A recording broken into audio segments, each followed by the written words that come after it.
At dito naman sa Pilipinas, ano ba ang ating nakikita? Ang madalas na sinasabi, nanalo sa digmaan, sa tulong ng Amerika, hindi ba? Yung I shall return at iba pa. At mula riyan, naging huwaran ang Pilipinas sa maraming bansa sa Asia. Kaya lang, ang nakita natin mula roon, umangat at biglang bumagsak.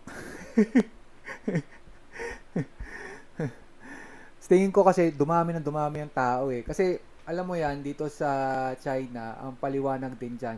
Dahil dun sa digmaan, nabuwasan silang tao. Ngayon, kailangan natin marami pang tao. Sino magbubuhat ng mabibigat ng mga gamit? Kaya gumawa pa kayo ng gumawa ng maraming tao. Kaya lang, nakita nila, ang bilis naman ng dami ng tao na to. Baka hindi natin kayanin. 'Di ba? Kaya ang ginawa nila, kung gagawa kayo ng isa lang ha, isa lang.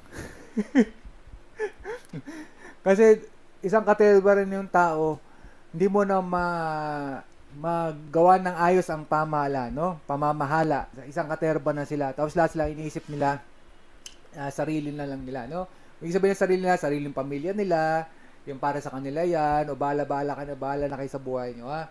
Basta kami, kailangan namin ng ganito, magnanakaw kami kasi kundi wala kami mga kain, ganon. Kami, pamilya namin, kami. Ganyan, di ba? Tapos lahat ng mga tao, nakita yun, kami rin, lahat sila, kanya-kanya na.